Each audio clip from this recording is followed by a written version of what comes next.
Hello again, year 4. Hopefully you all enjoyed the snow yesterday. That's where I've just come back from being in between recording your lessons. So, as I mentioned in Morning Fluency, today we are going to redo the lesson that I filmed, but it didn't upload properly to YouTube. So I know some of you may have had a go at this starter before, so maybe you could choose a few more adjectives to upscale or a new expanded noun phrase. Today we're going to be focused on planning our hot task. So that's your independent defeat the monster tail. So if you haven't done already, you can pause the video now to do your starter activity. So I'm going to skip past that. We've been using these since the start of year 4, and you also use these with Miss South. So these should be familiar to you now. I will save this as a scaffold in Teams. Obviously, I can't save it on YouTube, unfortunately. So make sure if you're watching on YouTube, you try and convert over to Teams, get used to that setup. So who are your main characters? Maybe put an adjective or two in for each.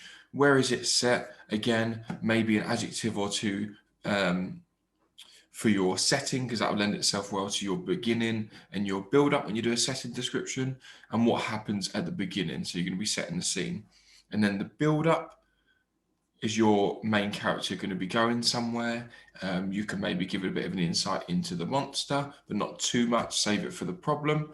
And then obviously the problem is where the monster arrives at this setting, this location that you said at the beginning of your story. So what sort of verbs could you plan to use there for your monster destroying things or taking people away? Resolution is all going to be about your hero. You might also want to plan in a little bit of dialogue for that. And then how will your story end? Will you leave it on a cliffhanger like we did last week? I've put 15 to 20 minutes. It may take you a little bit longer if you really take your time and try and boost your vocabulary. It's an independent task, remember, so I can't give you a lot more than that. Through the week, I will show you the model text at the start of each lesson, just to give you a bit of a heads up. This is a challenge X if you've got time.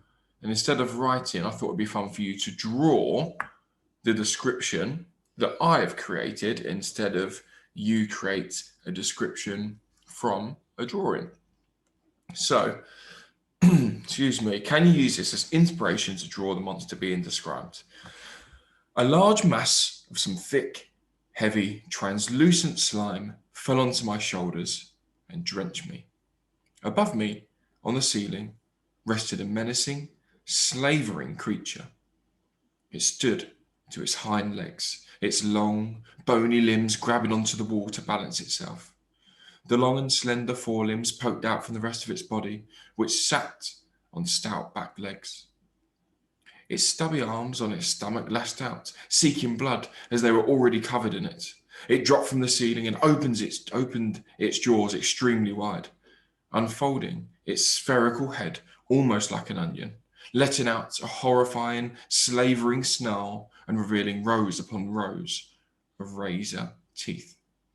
I could only think of one thing to do. Run! Dimitri, run! I yelled, sprinting away. Dimitri was close behind. The creature crawled after us in long strides, keeping our same pace. It clambered towards us on its knuckles, which were covered in tiny hairs similar to a spider's. Beneath the hairs were small, thick spikes, which it stabbed into surfaces to scale the tunnel walls in a spiral formation as it pursued us. I would not be able to keep up this pace for long.